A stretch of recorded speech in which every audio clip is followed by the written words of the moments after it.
Republikanerna hade sin sjätte debatt natten till fredagen, svensk tid, innan det är dags för de första rösterna att läggas den första februari i Iowa.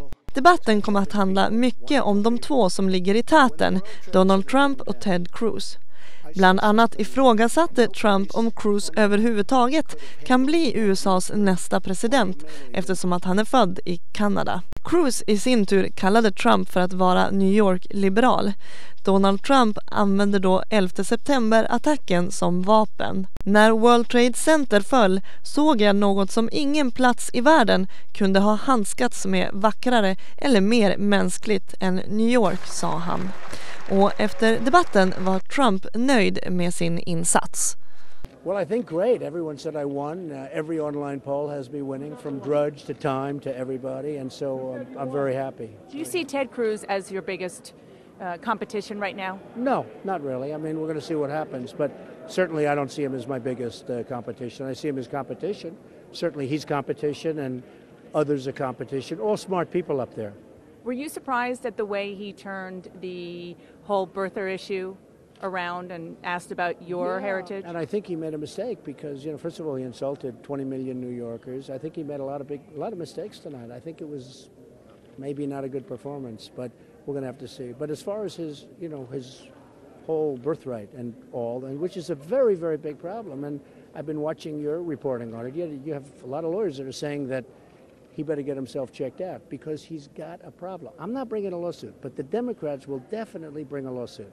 And if there's a 5% chance, or even less than that he could lose, it's a problem. How do you pick a nominee that in a year from now doesn't have the right to run? What about what Ted Cruz has said, which is you didn't bring this up until recently? Because it didn't make any difference to me. I don't care. First of all, I didn't bring it up, Dana. I wasn't the one that brought it up.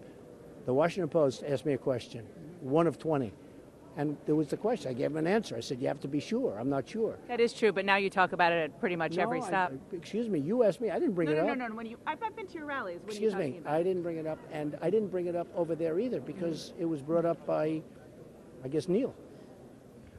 How do you think that the New York thing is going to play? I mean, obviously, people in New York... I think he made a terrible statement when he insulted 20 million people.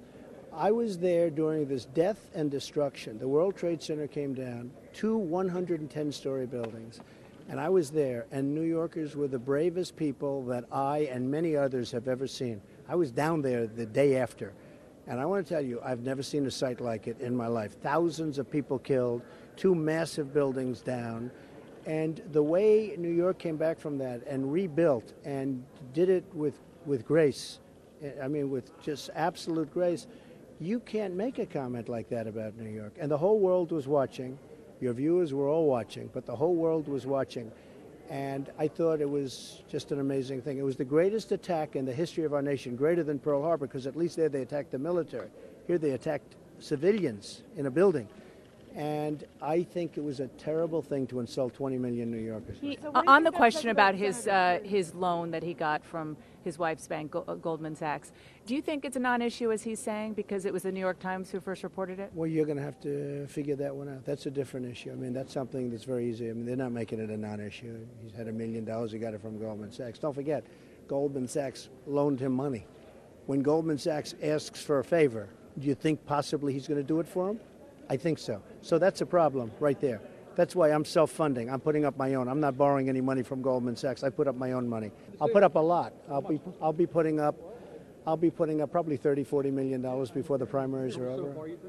Probably 6, 8. Yeah. We just bought about $6 million worth of ads. That was your money? All mine, 100%. If 30 or 40 is what you expect, what's the ceiling? What's the ceiling? This we're $35 million under budget because I thought by probably January 1st we'd be in for $35 million, maybe even a little bit more. And I spent literally nothing. So I'm $35 million under budget. We just bought a lot of ads. We went out to all the 3 states, primarily the 3 states. We bought a lot of ads. And we're going to be doing that for about 5 or 6 weeks. If you take it the whole way, you could have the potential to need to spend more than that. What's your ceiling? Oh, I'll spend more than that. I have unlimited. I have a lot. I have unlimited. Thank you.